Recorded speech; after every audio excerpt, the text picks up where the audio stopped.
व्याख्यामुद्रां करसरसिजैः पुस्तकं शङ्खचक्रे बिभ्रद्भिन्नस्फटिकरुचिरे पुण्डरीके निषण्णः अम्लानश्रीरमृतविशदैरंशविप्लावयन् मामाविर्भूयादनगमहिमा मानसे वागधीशः नमस्ते प्राणेश प्रणतविभवायामनिमगाः नमः स्वामिन् रामप्रियतमनमन् गुरुगुणा नमस्तुभ्यं भीमप्रबलतमकृष्णेष्ट भगवन् नमः श्रीमन्मध्वप्रदिश सुदर्शन्नो जय जय श्रीगुरुभ्यो नमः। नारायणं सुरगुरुं जगदेकनाथं भक्तप्रियं सकललोकनमस्कृतं च त्रैगुण्यवर्जितमजं विभुमाद्यमीशं वन्दे भवग्रम् अमरासुरसिद्धवन्द्यं नारायणं नमस्कृत्य नरं चैव नरोत्तमं देवीं सरस्वतीं व्यासं ततो जयमुदीरये। ವೇದವ್ಯಾಸರ ಮಹಾಭಾರತದ ಚಿಂತಕರಿಗೆ ವಂದನೆಗಳು. ಆಶ್ವಮೇಧಿಕ ಪರ್ವದ 143ನೆಯ ಪ್ರವಚನ. ಕೃಷ್ಣ ತನ್ನ ಜಪವನ್ನು ಮಾಡಬೇಕು, ಗಾಯತ್ರಿಯ ಮಂತ್ರವನ್ನು ಚಿಂತನೆ ನಡೆಸಬೇಕು, 3 ರೂಪದ ವಿಶೇಷ ಅನುಸಂಧಾನವನ್ನು ಮಾಡಲಿಕ್ಕೆ ಉಂಟು, ಸೂರ್ಯಮಂಡಲ ಮಧ್ಯವರ್ತಿಯಾದ ಭಗವಂತನನ್ನು ಚಿಂತನೆ ಮಾಡಬೇಕು ಅಂತೂ ಮತ್ತೊಮ್ಮೆ ಹೇಳಿದ್ದ. ಹಾಗಾಗಿ ಕೃಷ್ಣನ ಗಾಯತ್ರಿಯನ್ನು ಚಿಂತನೆ ಮಾಡಬೇಕು ಅಂದಾಗ ಅದೇನು ವಿಶೇಷ, ಅದು ಹೇಗೆ ಅಂತ ಧರ್ಮರಾಜ ನಡುವೆ ಕೇಳುತ್ತಾನೆ. ಕೃಷ್ಣ ಅಶ್ವತ್ಥ ಎಲ್ಲ ಕಂಡಾಗ ನನ್ನನ್ನು ಕಂಡಾಗೆ ಚಿಂತನೆ ಮಾಡಲಿಕ್ಕುಂಟು ಅಂತ ಹೇಳಿಬಿಟ್ಟ. ಅದೇನು ಹಾಗೆ ಅಶ್ವತ್ಥದಲ್ಲಿ ನಿನ್ನ ದರ್ಶನ ಅಂತ ಮುಂದುವರಿಸಿ ಮತ್ತೆ ಧರ್ಮರಾಜ ಕೇಳಿದಾಗ ಕೃಷ್ಣ ಹೇಳುತ್ತಾನೆ, ನಾನು ಅಶ್ವತ್ಥ ರೂಪೇಣ ಅಹಂ ಅಶ್ವತ್ಥ ರೂಪೇಣ ಪಾಲಯಾಮಿ ಜಗತ್ರಯಂ, ನಾನು ಎಲ್ಲರನ್ನೂ ಕಾಪಾಡುತ್ತೇನೆ ಅಶ್ವತ್ಥದ ನೆಲೆಯಲ್ಲಿ ಅಂತ. ಅಶ್ವತ್ಥ ಸರ್ವರಕ್ಷಾಣಂ ಅಂತ ಕೃಷ್ಣ ಅರ್ಜುನನಿಗೆ ವಿಭೂತಿಯನ್ನು ಹೇಳುವಾಗಿ ಹೇಳಿದ್ದ. ಮತ್ತು ಊರ್ಧ್ವಮೂಲ ಮದಶಾಖಂ ಅಶ್ವತ್ಥಂ ಪ್ರಾಹುರವ್ಯಯಂ ಅಂತ ತಿಳಿಸಿಕೊಡುತ್ತಾನೆ ಉಪನಿಷತ್ತಿನ ನೆಲೆ ಅಂತೇಳಿ. ಊರ್ಧ್ವಮೂಲ ಅವಾಕ್ಷಾಖ ಯಶೋಶ್ವತ್ಥ ಸನಾತನ ಅಂತ ಪ್ರಪಂಚದ ಬಗ್ಗೆ ಭಗವಂತ ಪ್ರಪಂಚರೂಪನೂ ಆಗಿದ್ದಾನೆ. ಇದಂ ಹಿ ವಿಶ್ವಂ ಭಗವಾನಿಮೇ ತರಹ ಅಂತ ಹೇಳಿಕೊಂಡು ಸ್ಥೂಲವಾಗಿ ಭಗವಂತನಿಂದ ಅಂದರೆ ಅವನದರದ್ದು ವಿಶೇಷವಾದ ಪಾಲಕ, ಸೃಷ್ಟಿಕರ್ತೃ, ಅಂತರ್ಯಾಮಿ, ನಿಯಮನಗೊಳಿಸುವ ಎಲ್ಲ ಅರ್ಥಗಳಲ್ಲಿ ಅದು. ಹೀಗೆ ಭಗವಂತನನ್ನು ಇಡೀ ಜಗತ್ತಿನಲ್ಲಿ ನೋಡುವ, ಇಡೀ ಜಗತ್ತು ಅವನಿಂದ ಬಂದಿದೆ ಅಂತ ಚಿಂತನೆ ಮಾಡಿ, ಪುರುಷ ವೇದಂ ಸರ್ವಂ ಹೇಳಿದಾಗೆ, ಸರ್ವಂ ಖಲ್ವಿದಂ ಬ್ರಹ್ಮ ಅಂತ ಚಿಂತನೆ ಮಾಡಿದಾಗೆ ಈ ಜಗತ್ತನ್ನು ಅಶ್ವತ್ಥದ ರೂಪಕದಲ್ಲಿ ತೋರಿಸಿಕೊಡುತ್ತಾರೆ. ಬದಲಾಗ್ತಾ ಇರ್ತದೆ ಎನ್ನುವ ನೆಲೆಯಲ್ಲಿ ಕ್ಷಣ ಕ್ಷಣದಲ್ಲಿಯೂ ಶ್ವ ಅಂದ್ರೆ ನಾಳೆ, ನಾಳೆ ಇರುವುದು ಶ್ವತ್ಥ, ನ ಅಂದ್ರೆ ಅಶ್ವತ್ಥ ಅಲ್ಲ ಅಂತ. ಇಂದು ಇರುವಂತೆ ನಾಳೆ ಇಲ್ಲ ಅಂತ, ಈಗ ಇರುವಂತೆ ಮತ್ತೆ ಇಲ್ಲ ಅಂತ. ಮತ್ತೆ ಅಶ್ವವತ್ ತಿಷ್ಟದಿಂದ ಅಶ್ವತ್ಥ ಅಂದ್ರೂ ಹಾಗೆ, ಕುದುರೆ ಹಾಗೆ ಮೂಮೆಂಟ್ಸ್, ಚಲನಶೀಲ. ಆಶುಧಾವತಿಶ ರನ್ನಿಂಗ್. ಹೀಗೆ ಅನೇಕ ಅರ್ಥಗಳಲ್ಲಿ ಅಶ್ವತ್ಥವನ್ನು ಮತ್ತೆ ಅಶ್ವತ್ಥ ರಕ್ಷಣೆಯಲ್ಲಿ ಇರತಕ್ಕ ದೊಡ್ಡ ಮರ. ಅದು ತುಂಬಾ ಆಕ್ಸಿಜನ್ ಅನ್ನು ಕೊಡುತ್ತದೆ ಅಂತ ಕ್ರಮ ಎಲ್ಲಕ್ಕಿಂತ. ಹಾಗಾಗಿ ವಾತಾವರಣದಲ್ಲಿ ಒಂದು ಅಶ್ವತ್ಥ ಮರ ಇದ್ದು ಎಕರೆಗಟ್ಟಲೆ ಶುದ್ಧ ಆಗ್ತದೆ. ಹಿಂದಿನವರು ಅದಕ್ಕೋಸ್ಕರ ಅದಕ್ಕೆ ಉಪನಯನ, ಮದುವೆ ಎಲ್ಲ ಅಶ್ವತ್ಥ ನಾರಾಯಣ ಅಂತ. ಅಶ್ವತ್ಥದ ನೆರಳು ಬಿದ್ದಲ್ಲಿ ಸ್ನಾನ ಮಾಡಲಿಕ್ಕೆ ಉಂಟು, ಮಾಡಬೇಕು ಅಂತ ಹೇಳ್ತಾರೆ. ಹಾಗಾಗಿ ನದಿ ಬದಿಯಲ್ಲಿ ಕೃಷ್ಣ ಹೇಳ್ತಾನೆ, ನಾನು ಅದರಲ್ಲಿ ನಿಂತು ಜಗತ್ತನ್ನು ರಕ್ಷಣೆ ಮಾಡ್ತಾ ಇದ್ದೇನೆ, ಅದಿಲ್ಲದಲ್ಲಿ ನಾನಿಲ್ಲ, ನಾನಿರುವಲ್ಲಿ ಅದು ಬೇಕು, ಹೀಗೆಲ್ಲ ಹೇಳಿಬಿಡ್ತಾನೆ. ಬಹಳ ಚೆನ್ನಾಗಿ ನಾನಿರುವುದಿಲ್ಲ ಹೇಳಿಬಿಟ್ಟ. ನ ಸ್ಥಿತೋ ಯತ್ರ ಅಶ್ವತ್ಥ ನ ಸ್ಥಿತೋ ಯತ್ರ ನಾಹಂ ತತ್ರ ಪ್ರತಿಷ್ಠಿತ. ಅಶ್ವತ್ಥ ನೀವು ಇಲ್ಲದಿದ್ರೆ ಊರಲ್ಲಿ ನಾನು ಬರುವುದಿಲ್ಲ ಅಂತ ಹೇಳಿಬಿಡ್ತಾನೆ. ಅದರಿಂದ ಅಸ್ಮಾತ್ ಪ್ರದಕ್ಷಿಣಂ ಕುರ್ಯಾತ್ ನ ಚಿಂದ್ಯಾತ್ ಏನಂ ಅನಮಹಂ. ಪ್ರತಿನಿತ್ಯ ಅದನ್ನು ಕಡಿಯುವುದು, ಹಾಳು ಮಾಡುವುದೆಲ್ಲ ಮಾಡಬಾರ್ದು. ಯಜ್ಞೋಪಯೋಗಿ ಅದು ವೃಕ್ಷ ಹೌದದು, ಪ್ರಧಾನವಾಗಿ ಎಲ್ಲಕ್ಕೂ ಬೇಕು. ಅದರ ಎಲೆಗಳು ಸಹ ಬೇಕು. ಯಜ್ಞಗುಂಡದಲ್ಲಿ ಆಹುತಿ ಕೊಡಲಿಕ್ಕೆ ಮಾಡತಕ್ಕಂತಹ ಪ್ರದೇಶ ಅದು ಅಶ್ವತ್ಥ ಪತ್ರಾಕೃತಿ ಸ್ಯಾತ್ ಹೇಳ್ತಾರೆ. ಅಶ್ವತ್ಥ ಸಮಿತಿಗಳು ಬಹಳ ವಿಶೇಷವಾಗಿ ಶನಿವಾರ ಮಾತ್ರ ಅದನ್ನು ಮುಟ್ಟುವಂತೆ, ಉಳಿದ ಸಮಯದಲ್ಲಿ ಅದು ಲಕ್ಷ್ಮಿಯ ಕಟ್ಟೆ ಆದ ಹಾಗೆ, ಅಲಕ್ಷ್ಮಿ ಬಡತನದ ಲಕ್ಷ್ಮಿಯಲ್ಲಿ ಇರುವ ಹಾಗೆ. ಇದು ವಿಫಲಾದನ ಚಿಂತನೆಯಲ್ಲಿ ಬರುವಂಥದ್ದು. ಮತ್ತೆ ಹೀಗಾಗಿ ತಾನು ಅಶ್ವತ್ಥದ ಮಾಧ್ಯಮದಲ್ಲಿ ಇದ್ದೇನೆ. ಈ ಅಶ್ವತ್ಥದ ವಿಭೂತಿಯ ಬಗ್ಗೆ ಹೇಳಲಿಕ್ಕೆ ಹೊರಟಾಗ ಯಾವುದೆಲ್ಲ ಪಾವನವಾದ ಸಂಗತಿಗಳು, ಶುದ್ಧಗೊಳಿಸುವವುಗಳು, ಚಿಂತನೆಗೆ ನೆಲೆಗೊಳ್ಳುವವುಗಳು, ಪವಿತ್ರವಾದವುಗಳು, ನಮ್ಮನ್ನು ಉದ್ಧಾರ ಮಾಡುವವುಗಳು ಎನ್ನುವ ನೆಲೆಯಲ್ಲಿ ಒಂದಿಷ್ಟು ತೀರ್ಥದ ಪಟ್ಟಿಯನ್ನು ಕೊಡ್ತಾನೆ ಕೃಷ್ಣ. ಬಹಳ ಚೆನ್ನಾಗಿದೆ. ಧರ್ಮ ಚಿಂತನೆಗಾಗಿ ಹೇಳುತ್ತಾನೆ ಅವನು. ಇದಕ್ಕೆ ಪೋಷಕವಾಗಿ ಮಾತಾಡೋದು. ವ್ರತಸ್ಯ ಪಾರಣಂ ತೀರ್ಥಂ ಆರ್ಜವಂ ತೀರ್ಥಮುಚ್ಯತೆ. ಮೊದಲಿಗೆ ಹೇಳುತ್ತಾನೆ ತೀರ್ಥ ಅಂದ್ರೆ ಏನು ಕೇಳಿದ್ರೆ, ತೀರ್ಥ ಅಂದ್ರೆ ಒಂದರ್ಥದಲ್ಲಿ ತಾರಯತೀತಿ ತೀರ್ಥಂ ಅಂತದ್ದು ಒಂದರ್ಥ, ದಾಟಿಸುವಂಥದ್ದು ಅಂತ, ದಾಟಲು ಆಗುವ ಹಾಗೆ, ಆ ನೆಲೆಯಲ್ಲಿ ನಮ್ಮನ್ನು ಉದ್ಧಾರ ಮಾಡುವಂತೆ.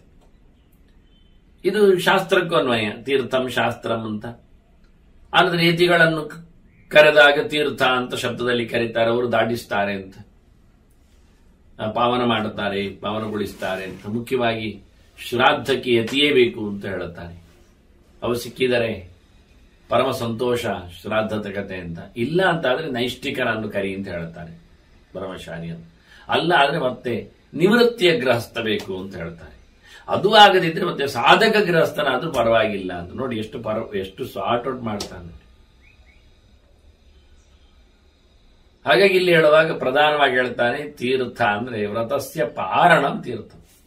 ವ್ರತವನ್ನು ಮುಗಿಸುವುದೇ ತೀರ್ಥ. ಶುದ್ಧವಾಗಿ ವ್ರತವನ್ನು, ವೈಷ್ಣವ ವ್ರತವನ್ನು, ಭಗವದ್ ವ್ರತವನ್ನು ಮುಗಿಸುವಂತೆ, ದಾಟುವಂತೆ, ಕೊನೆಗೊಳಿಸುವಂತೆ, ಉದ್ಯಾಪನೆ ಆಗುವಂತೆ, ಅದೇ ಪ್ರಧಾನವಾಗಿ ನಮ್ಮನ್ನು ಶುದ್ಧಿಗೊಳಿಸತಕ್ಕ ಅಂಗ. ಮಾಡಬೇಕು ಅಂತ ಎಲ್ಲರಿಗೂ ಅನಿಸ್ತದೆ, ಮಾಡಲಿಕ್ಕೆ ಆರಂಭ ಮಾಡುತ್ತಾರೆ, ಮಾಡುವಂತೆ ಯೋಚನೆ ಮಾಡುತ್ತಾರೆ, ಕೊನೆಗೂ ಮಾಡುವುದಿಲ್ಲ, ಸರಿ ಮಾಡುವುದಿಲ್ಲ, ಪೂರ ಮಾಡುವುದಿಲ್ಲ. ಅದನ್ನು ಹೇಳ್ತಾನೆ, ಸಂಕಲ್ಪ ಮಾಡಿದ್ದನ್ನು ಮಾಡಿ ಮುಗಿಸು, ಪ್ರಯತ್ನಿಸುವುದಕ್ಕಾಗಿ ಒಳ್ಳೆಯ ರೀತಿಯಲ್ಲಿ ಮಾಡಲು ಆರಂಭ ಮಾಡಿದಾಗ ಇದ್ದ ಉಮೇದು, ಉತ್ಸಾಹ ಮುಂದೆ ಇರುವುದಿಲ್ಲ. ಅದಕ್ಕೆ ಉದಾಹರಣೆ ಬಹಳ ಚೆನ್ನಾಗಿದೆ. ಸಣ್ಣ ಮಕ್ಕಳು ಅಕ್ಷರವನ್ನು ಚೆನ್ನಾಗಿ ಬರೀತಾರೆ, ಮೊದಲಿಗೆ ದೊಡ್ಡದಾಗಿ ಬರೀತಾರೆ, ತುಂಬ ಗಮನ ಕೊಟ್ಟು ಬರೀತಾರೆ. ಬೇಕಾದ್ರೆ ಕೆಲವೊಮ್ಮೆ ಅವರ ಬಲ ಕೈಯನ್ನು ಎಡ ಕೈಯಲ್ಲಿ ಹಿಡ್ಕೊಂಡು ಬರೀತಾರೆ ಅವರೇ. ಅದು ಅಲ್ಲಾಡುತ್ತೋ ಹೋಗ್ಬಿಡುತ್ತೋ ಅಂತ ಹೆದರಿಕೆ.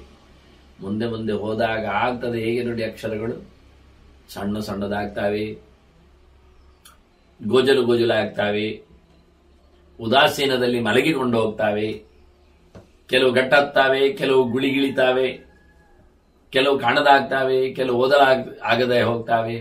ನಮ್ಮ ದೇವರ ಕೆಲಸಗಳು ಹೀಗೆ ಮೊದಲು ಗೌಜಿಯಲ್ಲಿ ಇರ್ತದೆ, ಮುಂಬರುತ್ತಾ ವರ್ಷ ಆದಾಗೆ ಮತ್ತದು ಶಿಥಿಲಗೊಳ್ಳುತ್ತೆ, ಕೆಲವು ಆಯಾಮಗಳನ್ನು ಕಳಚಿಕೊಳ್ಳುತ್ತೆ. ಕೆಲವಕ್ಕೆ ಕೊಂಬಿಲ್ಲ, ಕೆಲವಕ್ಕೆ ಅಡಿವತ್ತಿಲ್ಲ, ಕೆಲವಕ್ಕೆ ಶೇಪ್ ಇಲ್ಲ. ಅಕ್ಷರಗಳು ಹಾಗೆ ಓಡ್ತಾವಲ್ಲ, ಹಾಗೆ ಪಾಯಸಗಳು ಹಾಗೆ. ಮೊದಲು ಬಂದಾಗ, ಮದುವೆಗೊಂಡಾಗ ಪಾಯಸಗಳು ಹಬ್ಬಗಳದ್ದು ಹೇಳಿಕೊಂಡಾಗ ಅದಕ್ಕೆಲ್ಲವೂ ಬಿದ್ದಿರ್ತಾವೆ. ಬೀಜ, ದ್ರಾಕ್ಷಿ, ಮತ್ತೊಂದು ಇನ್ನೊಂದು ಹೇಳಿಕೊಂಡಾಗೆ ಮುಂದೆ ಪಾಯಸಗಳು ಇರ್ತಾವೆ, ಅದರೊಳಗೆ ಬೀಳುವವುಗಳು ನಿಲ್ತಾವೆ. ಕೊನೆಗೆ ಪಾಯಸವೂ ಇಲ್ಲ ಆಗ್ತದೆ. ಹಾಲು ಒಂದು ಕಡೆ ಇದೆ, ಅನ್ನ ಒಂದು ಕಡೆ ಇದೆ, ಸಕ್ಕರೆ ಒಂದು ಕಡೆ ಇದೆ, ಬೆಲ್ಲ ಒಂದು ಕಡೆ ಇದೆ ಎಂದು ಶುರು ಆಗತ್ತೆ. ಬೇಕಾದ್ರೆ ಸಿಂಬಲ್ ಮಾಡಿಕೊಳ್ಳಿಕ್ಕೆ. ಹೀಗೆ ದೇವರ ವ್ರತಗಳೆಲ್ಲದಕ್ಕೆ ಕೃಷ್ಣ ಹೇಳ್ತಾರೆ ವ್ರತಾನಾಂ ಪಾರಣಂ ತೀರ್ಥಂ. ಮೊದಲು ನೀನು ನಡೆಸುವ ಭಗವಂತನ ಕರ್ಮಾಂಗಗಳಲ್ಲಿ ಆಸ್ತವಹಿಸಿ ಅದನ್ನು ಮೊದಲು ಶುರು ಮಾಡಿದ್ದ ಹಾಗ ಏನೆಲ್ಲ ಇತ್ತೋ ತಾತ್ಪರ್ಯ ಅದು ಕೊನೆವರೆಗೂ ಬರುವಾಗಿರ್ಲಿ. ಹೆಚ್ಚಾಗಬೇಕು. ಮೊದಲ ವ್ರತದಲ್ಲಿ ಬಂದಾಗ 4 ಪದಾರ್ಥಗಳು ಸಮರ್ಪಣೆಗೆ,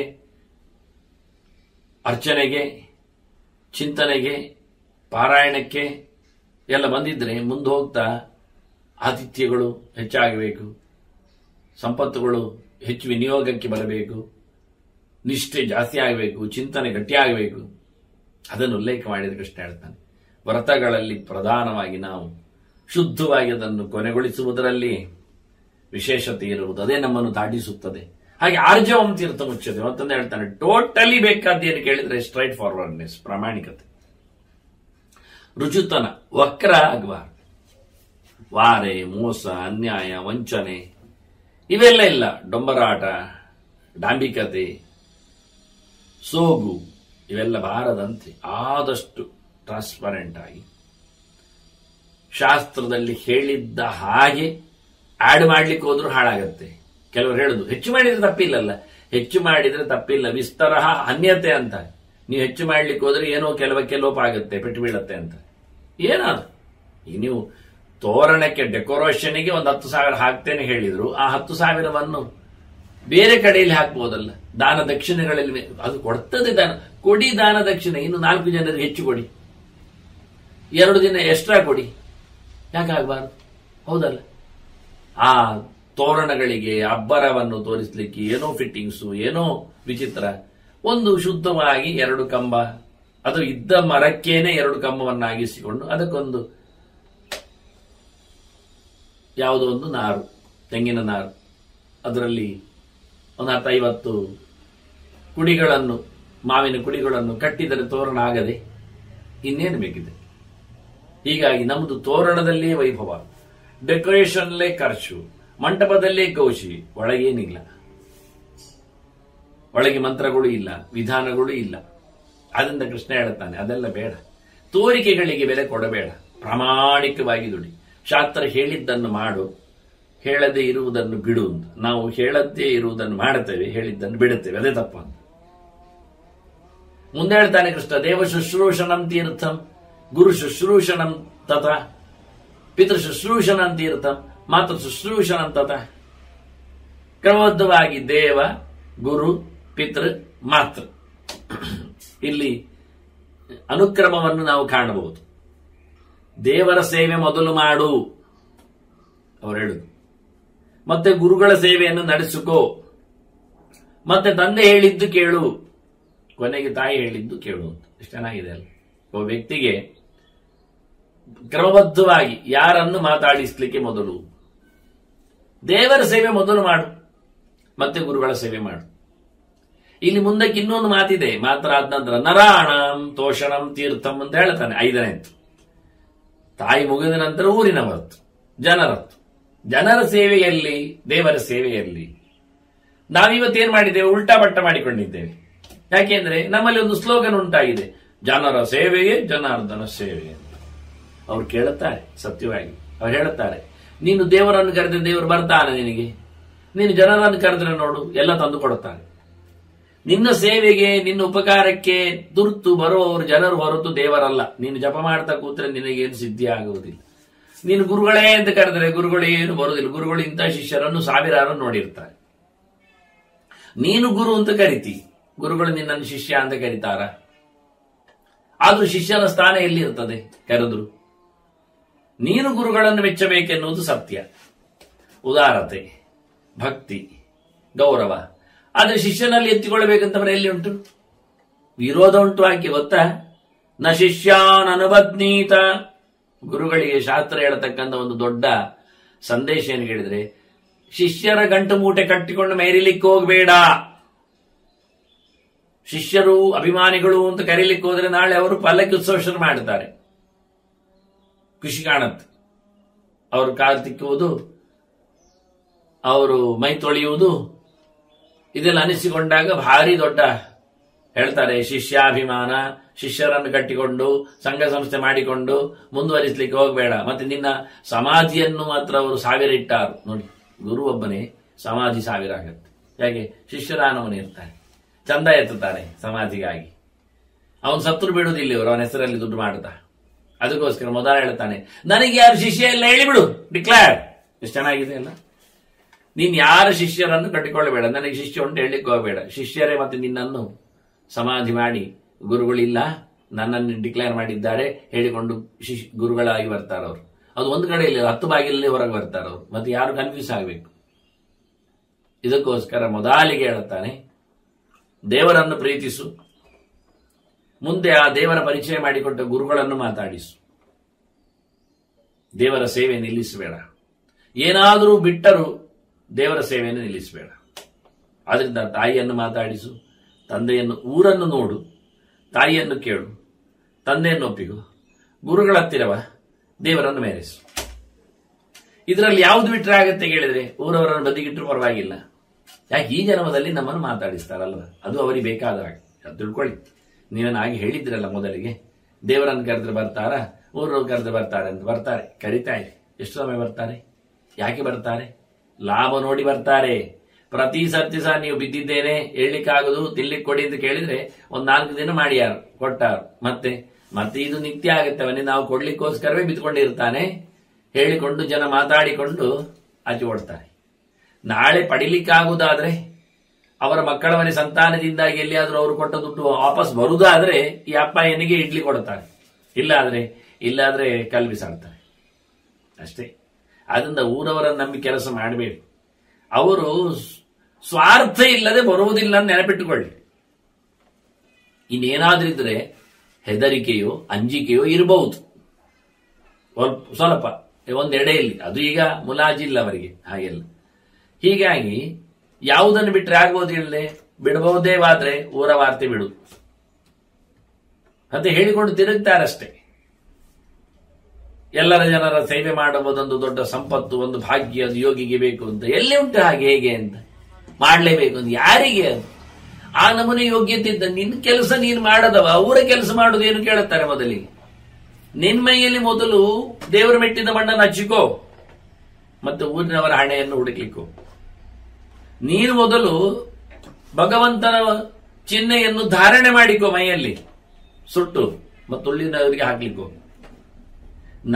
ನಮಗೆ ನಮ್ಮಲ್ಲಿ ನಮ್ಮವರಲ್ಲೇ ಇಲ್ಲ, ಮತ್ತು ಊರಿಗೇನು ಹೇಳುವುದು ವಾದ.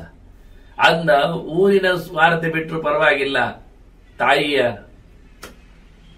ಸೇವೆ ನಿಲ್ಲಿಸಬೇಡ. ತಾಯಿಯ ಸೇವೆಯನ್ನು ಕಮ್ಮಿ ಮಾಡಿದ್ರು ಪರವಾಗಿಲ್ಲ, ತಂದೆಯ ಮಾತನ್ನು ನಡೆಸಿಕೊಡು.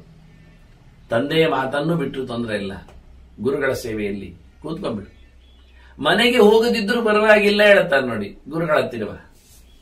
ಯಾಕೆಂದ್ರೆ ಇದು ಈ ಜನ್ಮದ ತಂದೆ ತಾಯಿಗಳಷ್ಟೇ ನೋಡಿ. ಊರಿನವರು ಈ ಊರಿನವರು, ಆ ಊರಿನವರು ಬರುವುದಿಲ್ಲ. ತಂದೆ ತಾಯಿ ಈ ಜನ್ಮದವರು ಈ ಜನ್ಮದಲ್ಲಿ ಇರ್ತಾರೆ, ಮತ್ತವರು ಬರುವುದಿಲ್ಲ.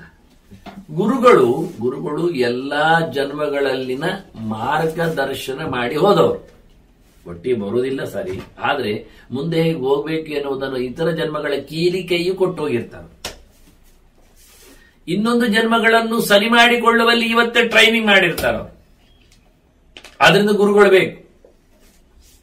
ಕೊನೆಗೆ ಗುರು ಹೇಳಿದ್ದೇನು, ನಾನು ಹೀಗೆ ಹೇಳಿದ್ದೇನೆ, ಅಲ್ಲಿದೆ ದೇವರು, ಪಡೆಯುವ. ಗುರುಗಳು ದೇವರನ್ನು ತೋರಿಸುವುದಿಲ್ಲ, ಬಟ್ ಗುರುಗಳು ದೇವರನ್ನು ಹೇಗೆ ನೋಡಬೇಕು ಅಂತ ಹೇಳಿಕೊಡುತ್ತಾರೆ. ಗುರುಗಳು ದೇವರು ಯಾರೆಂದು ಅಂತ ತೋರಿಸುವುದಿಲ್ಲ, ಮತ್ತೆ ಗುರುಗಳು ದೇವರು ಯಾರೆಂದು ಇದ್ದಾನೆ ಅಂತ ಹೇಳಿಕೊಡುತ್ತಾರೆ. ಹಾಗಾಗಿ ಗುರುಗಳು ಅವರಿಗೆ ಪ್ರದಕ್ಷಿಣೆ ಬಂದು ಕೆಲಸ ಆಗುವುದಿಲ್ಲ. ಅವರು ಕೊಟ್ಟ, ಅವರು ಪ್ರತಿಷ್ಠೆಗೈದ ಆ ಮೂರ್ತಿಯ ಬಗ್ಗೆ ನಾವು ಹೋಗ್ಬೇಕು. ಆದ್ರಿಂದ ಎಲ್ಲರನ್ನೂ ತರುವಾಗಿಲ್ಲ, ದೇವರನ್ನು ಬಿಡಬೇಡ ಅಂತ. ಇನ್ನು ದೇವರನ್ನು ಬಿಟ್ಟರೆ ಏನಾಗತ್ತೆ? ಏನಾಗುವುದಿಲ್ಲ. ಏನಾಗಬೇಕಿತ್ತು ಏನಾಗುವುದಿಲ್ಲ.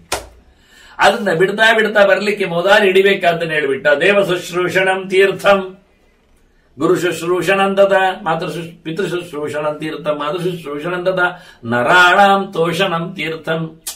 ಇಲ್ಲಿ ಪದ ವ್ಯತ್ಯಾಸ ಇದೆ. ಗಾರಸ್ಥ್ಯಂ ತೀರ್ಥ ಮುಚ್ಚತೆ ಅಂತ ಮುಂದಿನ ಗೆರೆ, ಇಲ್ಲಿ ದಾರಾಣಾಂ ಪೋಷಣಂ ತೀರ್ಥಂ ಇರುವುದು. ಅದನ್ನು ನರಾಣಾಂ ಪೋಷಣಂ ತೀರ್ಥಂ ಅಂತ ಯಾರೋ ಹೆಂಡತಿ ಆಗದವ್ರು ಮಾಡಿರಬಹುದು, ಗೊತ್ತಿಲ್ಲ. ಅಥವಾ 2 ಪಾಠವನ್ನು ಯಾವುದನ್ನು ಇನ್ಯಾರು ಹೇಳಬೇಕು ನಮಗೆ? ಮೂಲ ಪಾಠ ಶೋಧೆ ಅಲ್ಲಿ ಮೊದಲ ಅಕ್ಷರ ದಾ ಇದೆ. ದಾರಾಣಾಂ ಪೋಷಣಂ ತೀರ್ಥಂ ಗಾರಸ್ಥ್ಯಂ ತೀರ್ಥ ಮುಚ್ಚತೆ ಅಂತ ಹೇಳ್ತಾ ಬಂದಾಗ, ಹೆಂಡತಿ ಮಕ್ಕಳನ್ನು ಚೆನ್ನಾಗಿ ನೋಡಿಕೋ. ಅವರು ನಿನ್ನ ಪಾತಿನಲ್ಲಿ ದಾರಿಯಲ್ಲಿ ದೀಪ ಹಾಕ್ತಾರೆ, ಬೆಳಕಿಗೆ ಬರ್ತಾರೆ, ಉಪಕಾರದಲ್ಲಿ ನಿಲ್ತಾರೆ. ಅಂದ್ರೆ ದೇವರ ಸುತ್ತಿಗೆ ಬಂದಾಗ, ಲೋಕದ ದೇವರ ಸುತ್ತಿಗೆ ಬಂದಾಗ, ಗುರುಗಳ ಚಿಂತನೆಗೆ ನಿಂತಾಗ, ತಂದೆ ತಾಯಿಗಳಿಗೆ ನಿಂತಾಗ ಮನೆ ಮಂದಿಯನ್ನು ಬಿಡಬೇಡ ಅಂತ ಹೇಳ್ಬೇಕಲ್ಲ ಅವರಿಗೆ. ಅದನ್ನ ಊರಿನ ಸುದ್ದಿಯೇ ಇಲ್ಲ. ಇಲ್ಲಿ ನಾನು ಎತ್ತಿಕೊಂಡೆ ಅಷ್ಟೇ. ಇಲ್ಲಿ ದಾರಾಣಾಂ ಪೋಷಣಂ ತೀರ್ಥಂ ಇರುತ್ತೆ. ಬಹುವಚನ ಆಗಿದ್ದು ದಾರ ಉಪಲಕ್ಷಣೆಯ ಮಕ್ಕಳು ಎಲ್ಲ ಸೇರಿಕೊಂಡು ಮನೆ ಮಂದಿ ಬಂಧುಗಳೇ ಎಲ್ಲ. ಯಾಕೆ ಗಾರಸ್ಥ್ಯಂ ತೀರ್ಥ ಮುಚ್ಚದೆಯಿಂದ ಮುಂದಿನ ವಾಕ್ಯ ಉಂಟು. ಮನೆ ಬಾಳತೆಯೇ ದೊಡ್ಡ ಸಂಗತಿ, ಮದುವೆಯಾದವನಿಗೆ ಮನೆಯೇ ದೊಡ್ಡದು. ಮದುವೆಯಾಗಿಕೊಂಡು ಮನೆ ಮಂದಿಯನ್ನು ಬೀದಿ ಪಾಲು ಮಾಡಿ ಅವನು ಓಡಾಡುವುದರಲ್ಲಿ ಅರ್ಥ ಇಲ್ಲ. ಅದನ್ನ ತಂದೆ ತಾಯಿಗಳನ್ನು ನೋಡಿಕೊಳ್ಳುವುದರಲ್ಲಿ ಏನು ತಾತ್ಪರ್ಯ ಇದೆಯೋ, ಮದುವೆ ಆದಾನೆ ಮತ್ತೆ ಅವನ ಮನೆ ಮಂದಿಯನ್ನು ನೋಡಿಕೊಳ್ಳಿಕ್ಕೆ ತಾತ್ಪರ್ಯ ಉಂಟು, ಜವಾಬ್ದಾರಿ ಇದೆ. ಹೀಗಾಗಿ ಧಾರಾಣಂ ತೀರ್ಥಂ ಅಂತ ಹೇಳಿ, ಪೋಷಣಂ ತೀರ್ಥ. ಅಲ್ಲಿ ಪೋಷಣ ಮೇಳಲಿಲ್ಲ, ತೋಷಣ ಮೇಳ್ತಾನೆ. ಮತ್ತೆ ಶಬ್ದ ಗುರು ಶುಶ್ರೂಷ ಅಂದ, ದೇವ ಶುಶ್ರೂಷ ಅಂದ, ದೇವ ಸೇವೆ ಅಂದ, ತಂದೆ ತಾಯಿಗಳ ಸೇವೆ ಅಂದ, ಮತ್ತೆ ಹೆಂಡತಿ ಮಕ್ಕಳ ಸೇವೆ ಹೇಳಲಿಲ್ಲ. ಒಂದೊಮ್ಮೆ ನರಾಣಂ ಇದ್ರೆ ಪೋಷಣ ಮೇಳಬಹುದಿತ್ತಲ್ಲ, ಶುಶ್ರೂಷಣ ಮೇಳಬಹುದಿತ್ತಲ್ಲ, ಗುರುಮಂದಿಯ ಸೇವೆ ಅಂತ, ನಾನಾ ಜನ ಶುಶ್ರೂಷ ಅಂತ ಹೇಳೋ ಪದ ಆದ್ರೆ ಅದಲ್ಲ. ನರಾಣಂ ತೋಷಣ ಮೇಳ್ತಾರಲ್ಲಿ ಅವರು. ಅವ್ರು ಹೇಳುವಾಗಲೂ ಜನರನ್ನು ಸಂತೋಷಗೊಳಿಸುವುದು ಅಂತ. ಅದೇ ಧಾರಾಣಂ ತೋಷಣ. ಬೇಕಾದ್ರೆ ದಾರ ಶಬ್ದದಿಂದ ಎಲ್ಲ ಜನರನ್ನು ಇಟ್ಕೊಳ್ಳಿ. ನರಾಣ ಅಂದ್ರೆ ಯಾವ ನರಾಣಂ, ಯಾವ ಮನುಷ್ಯರು? ಮನೆ ಮಂದಿಗಳೇ, ಆಳುಕಾಳುಗಳೇ, ಸಂಬಂಧಿಗಳೇ, ಮತ್ತೆ ಆಚೆ ಈಚಿನವರು, ಮತ್ತೆ ಊರವರು. ಮತ್ತೆ ಈ ಅರ್ಥದಲ್ಲಿ ಬರುತ್ತೆ, ಆ ಅರ್ಥದಲ್ಲಿ ಬರುವುದಿಲ್ಲ, ನರಾಣಂ ಎನ್ನುವಲ್ಲಿ ಬರುವುದಿಲ್ಲ. ಅದು ಧಾರಾಣಂ ಎನ್ನುವ ಪಾಠ ಇದೆ, ಇರಲಿ. ಧಾರಾಣಂ ತೋಷಣಂ, ಅವರನ್ನು ಸಂತೋಷಗೊಳಿಸು. ನಿನ್ನ ಮನೆ ಮಾಡತೆಗೆ, ದೇವರ ಪೂಜೆಗೆ, ಅಧ್ಯಯನಕ್ಕೆ, ತಂದೆ ತಾಯಿಗಳ ಸೇವೆಗೆ ಅವರನ್ನು ಬಲಿಪಶು ಮಾಡಬೇಡ. ಅವರ ಅನುಕೂಲವನ್ನು ನೋಡಿಕೊಂಡು, ಅವರ ಸಂತೋಷವನ್ನು ಇಟ್ಟುಕೊಂಡು, ಅವರ ನೆಮ್ಮದಿಯನ್ನು ಕಾಪಿಟ್ಟುಕೊಂಡು ನಿನ್ನ ಧರ್ಮ ಆಗಬೇಕು. ಇದೆಲ್ಲ ಬಹಳ ವಿಚಿತ್ರವಾಗಿ ಕಾನ್ಸೆಪ್ಟ್ಗಳು. ಗಾರಸ್ಥ್ಯ ಅಂದ ತಕ್ಷಣ ಅದು ದೊಡ್ಡ ಸಂಗತಿ ಹೇಳ್ತಾರೆ. ಗಾರಸ್ಥ್ಯಂ ಧನ್ಯೋ ಗೃಹಸ್ಥಾಶ್ರಮ. ಯಾಕೆಂದ್ರೆ ಎಲ್ಲರೂ ಅಡಿಯಾಳಾಗಿರುವುದಲ್ಲಿಯೇ. ಒಬ್ಬ ಮನೆ ಮಾಡಿಕೊಂಡಿದ್ರೆ ಬ್ರಹ್ಮಚಾರಿಯು ಬೇಡ್ಲಿಕ್ಕೆ ಬರ್ತಾನೆ ಅಲ್ಲಿಗೆ. ಅವನ ಅಧ್ಯಯನಕ್ಕೆ ಪೂರಾ ಇವರು ಕವರ್ ಮಾಡಿದಾಗಲ್ವಾ. ದಿನ ಬಾರದಿದ್ರು ಎಷ್ಟೋ ಜನ ಬರ್ಬೋದಲ್ಲ. ಗುರುಕುಲ ಪಕ್ಕದಲ್ಲಿದ್ರೆ ಅಲ್ಲಿನ ವಿದ್ಯಾರ್ಥಿಗಳು ಬಂದು ಹೋಗ್ತಾ ಇರ್ತಾರಲ್ಲ 12 ವರ್ಷ, ಮತ್ತೆ ಬೇರೊಬ್ರು ಬರ್ತಾರೆ. ಇದೇ ಒಂದು 16 ಮನೆಯನ್ನೇ ಅವರು ಭಿಕ್ಷೆಗೆ ಇಟ್ಕೊಳ್ಬೇಕಲ್ಲ, ಆಯ್ಕೆ ಮಾಡ್ಬೇಕಲ್ಲ. ಆದ್ರಿಂದ ಪ್ರತಿನಿತ್ಯ ಅಂತ ಅಲ್ಲದಿದ್ರು ಅನೇಕ ಮಂದಿಗೆ ಅನೇಕ ತುತ್ತುಗಳನ್ನು ಕೊಡುವ ಮೂಲಕ ಎಷ್ಟೋ ಚಿಂತನೆಗೆ ಇವರ ಹಿಂಬು ಆಗಲಿಲ್ವ. ಕೇವಲ ಬ್ರಹ್ಮಚಾರಿಗೆ ಮಾತ್ರ ಏನು, ಭಿಕ್ಷುಕನಿಗೂ, ಪಯಣಿಗನಿಗೂ, ಯಾತ್ರಾರ್ಥಿಗೂ ಮನೆಯೇ ಮುಖ್ಯ. ಜಗಲಿಯಲ್ಲಿ ತಂಗುತ್ತಾನೆ, ವಿಶ್ರಾಂತಿ ಪಡಿತಾನೆ, ಬಾವಿ ನೀರು ಕುಡಿತಾನೆ, ಅನ್ನ ಊಟ ತಗೊಳ್ತಾನೆ. ಇದರಿಂದ ಎಷ್ಟು ಲಾಭ ಇರುತ್ತೆ.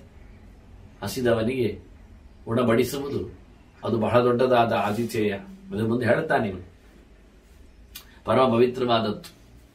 ಅಗ್ನಿಯೇ ಮನೆಯೊಳಗೆ ಬಂದಾಗೆ ಅತಿಥಿಯ ತೃಪ್ತಿಯಿಂದ ಭಗವಂತೆಷ್ಟು ಅತಿಥಿ ದೇವೋಭವ ಅಂತ ದೊಡ್ಡ ಸಂಗತಿ ಮಾತಾಡಿತ್ತು. ಹಾಗಾಗಿ ಇಲ್ಲಿ ಗಾರಸ್ಥ್ಯ ಎಷ್ಟೋ ಜನರ ಪೋಷಣೆಗೆ ಇರತಕ್ಕ ಸಂಗತಿ. ಅಷ್ಟೇನು ಕಾಣುವ ಮನೆ ಮಂದಿ ಮಾತ್ರ ಅಲ್ಲದೆ ಆಳುಕಾಳುಗಷ್ಟೇ ಅಲ್ಲದೆ ಪ್ರಾಣಿ ಪಕ್ಷಿಗಳು, ಸಂಕುಲಗಳು ನೋಡಿ, ಮರಮಟ್ಟುಗಳಲ್ಲಿ ಸಣ್ಣ ಸಣ್ಣ ಕ್ರಿಮಿಕೀಟಗಳನ್ನಿಟ್ಟುಕೊಂಡು ಜಿರಳೆ, ಜೇಡ, ಹಲ್ಲಿ, ಇಲಿ ಎಲ್ಲಾ ತನ್ನಿ ನೀವು. ಇವೆಲ್ಲ ತೋಟ, ಮನೆ ಸುತ್ತ, ಅಟ್ಟ ಇವನ್ನೆಲ್ಲ ತಗೊಂಡ್ರೆ ಸಾವಿರಾರು ಕ್ರಿಮಿಕೀಟಗಳ, ಜಂತುಗಳ, ಇರುವೆ ಮುಂತಾದವುಗಳ ವಾಸಕ್ಷೇತ್ರವಾಗಿ ಅವರಿಗೆಲ್ಲರಿಗೂ ಅನುಕೂಲಪ್ರದವಾದಂತಹ ನೆಲೆ ಎನ್ನುವ ನೆಲೆಯಲ್ಲಿ ಅವನ ಪೋಷಣೆ ಪ್ರತಿನಿತ್ಯ ಪಂಚಯಜ್ಞಗಳು, ಮತ್ತೆ ಬಲಿಗಳು, ದಿಕ್ಪಾಲ ಬಲಿಗಳು ಇತ್ಯಾದಿಗಳು, ಇವೆಲ್ಲ ದೇವತೆಗಳ ಸಮಾರಾಧನೆ, ಪಿತೃಗಳ ಸಮಾರಾಧನೆ, ಋಷಿಗಳ ತರ್ಪಣ, ಅಧ್ಯಯನ, ಪಾಠ ಪ್ರವಚನ, ಚಿಂತನೆ, ಹಬ್ಬಗಳ ಒಂದು ಸುಮಾರು 365 ದಿವಸದಲ್ಲಿ ಏನಲ್ಲಾದ್ರೂ ಒಂದೊಂದು ಏಕಾದಶಿಗಳು ಬಿಟ್ಟರೆ ಮತ್ತೆ ಎಲ್ಲ ದಿನಗಳಲ್ಲಿ ಹಬ್ಬವೇ ಬರ್ತದೆ ನೋಡಿ. ಧನುರ್ಮಾಸ ಇಡೀ ಮಾಸವೇ ಬಿಡಿ, ಸಂಕ್ರಾಂತಿಗಳು, ಏಕಾದಶಿ, ದಶಮಿ, ದ್ವಾದಶಿಗಳು, ಪರ್ವಕಾಲಗಳು, ಹುಣ್ಣಿಮೆ, ಅಮಾವಾಸ್ಯೆಗಳು, ಇನ್ನು ವೈದ್ಯತಿ ವ್ಯತಿಪಾತಗಳು, ಯುಗಾದಿಗಳು, ಮನ್ವಂತರಾದಿಗಳು, ಈ ಎಲ್ಲ ಶಣವತ್ತಿದ್ದೆಲ್ಲ ತಗೊಂಡಾಗ ಎಲ್ಲ ತಗೊಂಡ್ಬಿಟ್ರೆ, ಹಬ್ಬಗಳು ಎಲ್ಲ ನೋಡಿಕೊಂಡ್ರೆ ಸುಮಾರು ದಿನಗಳಲ್ಲಿ ಭಗವಂತನ ಸೇವೆ, ಧರ್ಮಚಿಂತನೆ, ಹೀಗಾಗಿ ಬಹಳ ದೊಡ್ಡದಾಗಿರತಕ್ಕಂತಹ ಅತಿ ಶುದ್ಧವಾದ ನಮ್ಮನ್ನು ಒಳ್ಳೆಯ ನೆಲೆಯಲ್ಲಿ ಧರ್ಮ ಮಾಡಿಸಿಕೊಂಡು ಪಾರುಗೊಳಿಸುವ ಬಹಳ ದೊಡ್ಡದಾದ ಕ್ಷೇತ್ರ ಅದು ಗಾರಸ್ಥ್ಯ, ಅದು ತೀರ್ಥ ಅಂತಾನೆ. ಮತ್ತೆ ಅಲ್ಲಿ ಬಂದಾಗ ಆತಿಥೇಯ ಪರಂ ತೀರ್ಥಂ ಬ್ರಹ್ಮತೀರ್ಥಂ ಸನಾತನಂ ಬ್ರಹ್ಮಚರ್ಯಂ ಪರಂ ತೀರ್ಥಂ ತೀರ್ಥಾಗ್ನಿ ತೀರ್ಥಮುಚ್ಯತೆ. ಮುಖ್ಯವಾಗಿ ಹೇಳುವಂತ ಆತಿಥೇಯಂ ಪರಂ ತೀರ್ಥಂ, ಬಂದವರಿಗೆ ಬಹಳ ಚೆನ್ನಾಗಿ ಅವನನ್ನು ಉಪಚರಿಸು. ಅತಿಥಿ ಸತ್ಕಾರ ಇದೇ ದೊಡ್ಡ ಸಂಗತಿ. ಅದರೊಟ್ಟಿಗೆ ಬ್ರಹ್ಮತೀರ್ಥಂ, ಋಷಿತೀರ್ಥ, ಅಧ್ಯಯನ, ನಿರಂತರ ಭಗವಂತನ ಎಚ್ಚರ, ವೇದ, ವೇದಾಂತಗಳ, ಪುರಾಣ, ಇತಿಹಾಸಗಳ ಅನುಸಂಧಾನ ಜೊತೆಯಲ್ಲಿ ಅದು ನಿನ್ನನ್ನು ದಾಟಿಸ್ತದೆ, ಉಪಕಾರ ಮಾಡುತ್ತೆ. ಅದು ಬಹಳ ವಿಚಿತ್ರವಾದದ್ದು ಅಂತ. ಅದರೊಟ್ಟಿಗೆ ಮತ್ತೆ ಹೇಳ್ತಾನೆ ಬ್ರಹ್ಮಚರ್ಯಂ, ದೇವರ ಚಿಂತನೆಗಾಗಿ ವಿಶೇಷವಾದಂತಹ ತನ್ನ ನಿಗ್ರಹಗಳು, ಎಷ್ಟೋ ವಿಷಯಗಳನ್ನು ಮುಚ್ಚಬೇಕಾಗತ್ತೆ, ಬಾಗಿಲು ಹಾಕಬೇಕಾಗತ್ತೆ, ನಡೆಸಿಬಿಡುವಂತ. ಅದರೊಟ್ಟಿಗೆ ಕೊನೆ ಹೇಳುತ್ತಾನೆ ತ್ರೇತಾಗ್ನಿ ಅಂತ. 3 ಅಗ್ನಿಗಳ ಉಪಾಸನೆ ಅಗ್ನಿಹೋತ್ರದಲ್ಲಿ ಹಿಂದೆ ಬಂದಿದೆ. ಕೃಷ್ಣ ಹೇಳುತ್ತಾನೆ ಬ್ರಹ್ಮ ವಿಷ್ಣು ಮಹೇಶ್ವರರ ಅಧಿಷ್ಠಾನದಲ್ಲಿ ಬರುವಂತೆ ಅಂತ ಹೇಳ್ತಾ, ದಕ್ಷಿಣಾಗ್ನಿ ರುದ್ರ ಅಂತ ಹೇಳುತ್ತಾ, ಆಹವನೀಯ ನಾನಿದ್ದೇನೆ ಅಂತ, ಗಾರಬತ್ತೆ ಬ್ರಹ್ಮದೇವ ಇದ್ದಾನೆ ಅಂತ ಹೇಳುತ್ತಾ. ಹೀಗಾಗಿ ತ್ರೇತಾಗ್ನಿಯೇ ನಮಗೆ ದೊಡ್ಡ ತೀರ್ಥ, ಪಾವನಗೊಳಿಸುವ ಸಂಗತಿ, ನಮ್ಮನ್ನು ದಾಟಿಸುವ ಸೊತ್ತು, ನಮ್ಮ ಆರಾಧನೆಗೆ ಹೇಳಿಸಿದ್ದು ಇದೇ ಶಾಸ್ತ್ರದ ಮಾತು ಅಂತ ಕೃಷ್ಣ ಹೇಳುತ್ತಾನೆ. ಮೊದಲಿಗೆ ಧರ್ಮವೇ ಎಲ್ಲಕ್ಕೂ ಮೂಲ ಅಂತ ಅರ್ಥ ಮಾಡಿತು. ಮೂಲಂ ಧರ್ಮಂತು ವಿಜ್ಞಾಯ. ಏನು ಮಾಡಲಿಕ್ಕೂ ಬೇರು ಏನು ಕೇಳಿದ್ರೆ ಧರ್ಮ ಮೂಲ. ಧರ್ಮ ಬೇರು ಇಲ್ಲದೆ ಏನು ನಡೆಯುವುದಿಲ್ಲ. ಮರ ಮಟ್ಟು ಹಣ್ಣು ಹಂಪಲು ಎಲೆ ಚಿಗುರು ಏನು ಸಿಗುವುದಿಲ್ಲ, ಕೊನೆಗೆ ಆಕ್ಸಿಜನ್ನು ಅದರೊಟ್ಟಿಗೆ. ಹಾಗಾಗಿ ಮುಖ್ಯವಾಗಿ ಗಟ್ಟಿಯಾಗಿ ಬೇರು ಧರ್ಮ ಅದು ಇರಬೇಕು ನಮ್ಮಲ್ಲಿ. ಮೂಲಂ ಧರ್ಮಂತು ವಿಜ್ಞಾಯ ಮನಸ್ತತ್ರ ಅವಧಾರ್ಯತಾಂ. ಕ್ರಿಯೆಯನ್ನು ಕೇವಲ ಮಾಡುವುದಲ್ಲ, ತಲೆಗೊಟ್ಟು ಮಾಡು, ಮನಸ್ಸು ಅಲ್ಲಿರಲಿ. ಯಾಕೆಂದ್ರೆ ಮನಸ್ಸೇ ಎಲ್ಲರಿಗೂ ಮುಖ್ಯ ಕಾರಣ, ಬಿಡುಗಡೆಗೂ ಹಿಡಿಕೊಳ್ಳಿಕ್ಕೂ, ಮಾಡಿದರೂ ಮಾಡದಂತೆ ಇರ್ಲಿಕ್ಕೂ, ಮಾಡಿ ಆಡಿಕೊಳ್ಳದೆ ಮಾಡಿದ್ದನ್ನು ಮಾಡಿದೆ ಅಂತ ಆಗುವಂತೆ ಮಾಡಲಿಕ್ಕೂ. ಹಿಂದೆ ಹೇಳಿ ಆಯ್ತು ಅವನು, ಧರ್ಮಕ್ಷರತಿ ಕೀರ್ತನ ಅಂತೆಲ್ಲ ಹೇಳಿಕೊಂಡು ಬಿಟ್ರೆ ಧರ್ಮ ಹೋಗಿಬಿಡತ್ತೆ, ಹೇಳದೆ ಉಳಿದ್ರೆ ಧರ್ಮ ಮೆತ್ತಿಕೊಳ್ಳತ್ತೆ ಅಂತ. ಹಾಗಾಗಿ ಮನಸ್ಸೇ ಅಲ್ಲಿ ಗಟ್ಟಿ, ತಪ್ಪು ಮಾಡದಂತೆ, ಎಚ್ಚರ ತಪ್ಪದಂತೆ, ಪ್ರಮಾದ ಎಸಗದಂತೆ, ಮೋಸ ಆಗದಂತೆ, ಬಿಟ್ಟು ಹೋಗದಂತೆ, ಲೋಪದೋಷಗಳು ಬರದಂತೆ, ಇನ್ನೆಲ್ಲ ವಿಶೇಷಗಳ ನೆಲೆಯಲ್ಲಿ ಮನಸ್ಸನ್ನು ಗಟ್ಟಿ ಮಾಡಿಕೊಂಡು ಧರ್ಮವನ್ನು ಆಚರಿಸು. ಮಾನಸಿಕವಾಗಿ ಸಿದ್ಧನಾಗಿ ಕರ್ಮಾಂಗದಲ್ಲಿ ತೊಡಗಿದ್ರೆ ಆಯಾಸ ಹೆಚ್ಚಾಗುವುದಿಲ್ಲ, ಸಹಜವಾಗಿದೆ. ಹಾಗಾಗಿ ಮನಸ್ಸು ಬರಲಿ, ಕ್ರಿಯೆ ನಡೆಯಲಿ. ಅವನು ಹೇಳುವ ಹಾಗೆ ಗಚ್ಚ ತೀರ್ಥಾನಿ ಕೌಂತೇಯ ಧರ್ಮೋ ಧರ್ಮೇಣ ವರ್ತತೆ. ಹೀಗೆ ನೀನು ತೀರ್ಥಗಳೆಡೆಗೆ ಸಾಗು. ಇದು ತೀರ್ಥಗಳು. ಈಗ ಯಾವುದು ತೀರ್ಥಗಳು ಗೊತ್ತಾಯ್ತು ನಿನಗೆ? ದೇವರ ಆರಾಧನೆಯಿಂದ ಹಿಡಿದುಕೊಂಡು ಈ ತೀರ್ಥಗಳೆಡೆಗೆ ನಿನ್ನ ಮನಸ್ಸು ಸಾಗಲಿ. ನಿನ್ನ ಧರ್ಮ ಮತ್ತಷ್ಟು ಧರ್ಮವನ್ನು ಸೇರಿಸಿಕೊಂಡು ಅಭಿವೃದ್ಧಿ ಪಡೆಯಲಿ. ಧರ್ಮ ಧರ್ಮೇಣ ವರ್ತತೆ. ಧರ್ಮ ಪುಣ್ಯ ಹೆಚ್ಚಾಗುವುದು ಹೇಗೆಂದ್ರೆ ಒಳ್ಳೆ ಕೆಲಸಗಳಿಂದಲೇ ಹೆಚ್ಚಾಗುವುದು. ಒಳ್ಳೆ ಕೆಲಸಗಳ ಜೊತೆಯಲ್ಲಿ ಸೇರಿ ದೊಡ್ಡದಾಗುತ್ತೆ. ಧರ್ಮವನ್ನು ಮಾಡಬೇಕು ಅಂತ ಮನಸ್ಸಿದ್ರೆ ನೀನು ಮೊದಲಿಗೆ ಧರ್ಮವನ್ನು ಕಲೀಲಿಕ್ಕೆ ನೋಡಬೇಕು, ನಡೆಸಿಕೊಳ್ಳಲಿಕ್ಕೆ ಇಷ್ಟಪಡಬೇಕು. ಮತ್ತಷ್ಟು ಬೆಳೆಯಲಿ. ದುಡ್ಡನ್ನು ಸೃಷ್ಟಿ ಮಾಡಿಕೊಳ್ಳುವುದಿಲ್ವ? ಆನೆಯನ್ನು ಹಿಡಿಯುವುದಿಲ್ವ? ಹಾಗೆ ಧರ್ಮವನ್ನೇ ಕ್ಯಾಚ್ ಮಾಡುತ್ತೆ. ಒಮ್ಮೆ ಒಳ್ಳೆ ಕೆಲಸ ಮಾಡಿದ್ರೆ ಮತ್ತೆ ಒಳ್ಳೆ ಕೆಲಸ ಇನ್ನೊಂದು ಬೀಳುತ್ತದೆ, ಮಗದೊಂದು ಇನ್ನೊಂದು ಕೆಲಸ ಹುಟ್ಟಿ ಬರ್ತದೆ. ಒಳ್ಳೆ ಗಿಡಗಳನ್ನು ನೆಟ್ರೆ ಒಳ್ಳೆ ಗಿಡಗಳು ಹೆಚ್ಚಾಗ್ತಾ ಹೋಗ್ತವೆ, ಕೆಟ್ಟ ಗಿಡ ನೆಟ್ರೆ ಕೆಟ್ಟ ಗಿಡಗಳೇ ಬೆಳೀತಾರೆ. ಕ್ರಮವೇ ಹಾಗೆ. ಹಾಗಾಗಿ ಒಳ್ಳೆಯದನ್ನು ಮಾಡು, ದಾನ ಮಾಡು. ದಾನದ ಧರ್ಮದಿಂದ ಸಂಪತ್ತು ಕೊಡ್ತಾನೆ ದೇವರು. ಆ ಸಂಪತ್ತಿನಿಂದ ಮತ್ತೆ ದಾನ ಮಾಡ್ಲಿಕ್ಕೆ ಬರ್ತದೆ, ಯಜ್ಞ ಮಾಡ್ಲಿಕ್ಕೆ ಆಗ್ತದೆ. ಅಲ್ಲಿ ಮತ್ತೆ ದಾನ ಮಾಡಿ ಮತ್ತೆ ಅದೇ ನೀನು ಕೊಡದೆ ಕೂತ್ರೆ ಜುಜಿಬಿ, ಲೋಭಿ, ಕಂಜೂಸ್, ಪಿಟ್ಟಾಸಿ ಎಲ್ಲ ಆಗಿಬಿಟ್ರೆ ನೀನೇನಾಗ್ತಿ? ದಾನ ಕೊಡ್ಲಿಲ್ಲ, ನಿನಗೇನು ದೇವರೇನು ಕೊಡುದಿಲ್ಲ, ಏನಾಗ್ತಿ? ದರಿದ್ರನಾಗ್ತಿ, ಬಡವನಾಗಿ ಏನಾಗುತ್ತೆ? ಯಜ್ಞ ಮಾಡ್ಲಿಕ್ಕೆ ಇಲ್ಲ, ದಾನ ಕೊಡ್ಲಿಕ್ಕೆ ಆಗುದಿಲ್ಲ, ದಕ್ಷಿಣೆಗೆ ಕಾಸಿಲ್ಲ, ಮತ್ತೇನಾಗ್ತೀವಿ? ಮತ್ತೆ ದರಿದ್ರನಾಗಿ ಹೊಡ್ತಿ. ಅದನ್ನ ದರಿದ್ರ ಭಾವಾತ್ ಪ್ರಕರೋತಿ ಪಾಪಂ, ಪಾಪ ಪ್ರಭಾವಾತ್ ಪುನರೇತಿ ಜನ್ಮ, ಪುನರ್ದರಿದ್ರ ಪುನರೇವ ಪಾಪಿ. ಹುಟ್ಟುವಾಗ ದುಡ್ಡಿಲ್ಲದೆ ತಪ್ಪು ಮಾಡ್ತಾನೆ, ಕದಿತಾನೆ, ದುಡ್ಡು ತಗೊಳ್ತಾನೆ, ಸಾಲ ಕೊಡುವುದಿಲ್ಲ, ಹಿಡಿಸ್ತಾನೆ, ಸಾಯ್ತಾನೆ, ಪಾಪಿ ಆಗ್ತಾನೆ, ಮತ್ತೆ ದರಿದ್ರನಾಗಿ ಬರ್ತಾನೆ, ಮತ್ತೆ ಪುನಃ ಕೆಟ್ಟ ಕೆಲಸ ಮಾಡ್ತಾನೆ. ಹೀಗೇನಾಯ್ತು? ಅಧರ್ಮದಿಂದ ಅಧರ್ಮ ಕೆಳಗೆ ಬಿಡ್ತಾನೆ. ಹಾಗೆ ಧರ್ಮದಿಂದ ಧರ್ಮ ಮೇಲಕ್ಕೆ ಹೋಗ್ತಾನೆ. ಅದನ್ನು ನೀನು ಧರ್ಮವನ್ನು ಬೆಳೆಸು, ಒಳ್ಳೆ ಕೆಲಸ ಮಾಡು. ಇವೇ ತೀರ್ಥಗಳ ಎಡೆಗೆ ನಿನ್ನ ಮನಸ್ಸು ನಡೆಸು. ಧರ್ಮದ ಬುಡ ಏನು ಅಂತ ನೋಡಿಕೋ, ಅದರಿಂದ ಬೆಳೆಸುವುದು ಹೇಗೆ ಅರ್ಥ ಆಗುತ್ತೆ ಅಂತ ಮುಖ್ಯವಾಗಿ. ಮತ್ತೆ ಇವೆಲ್ಲ ತೀರ್ಥಗಳನ್ನು ಸುಮಾರು ಹೇಳಿದೆ ನಾನು.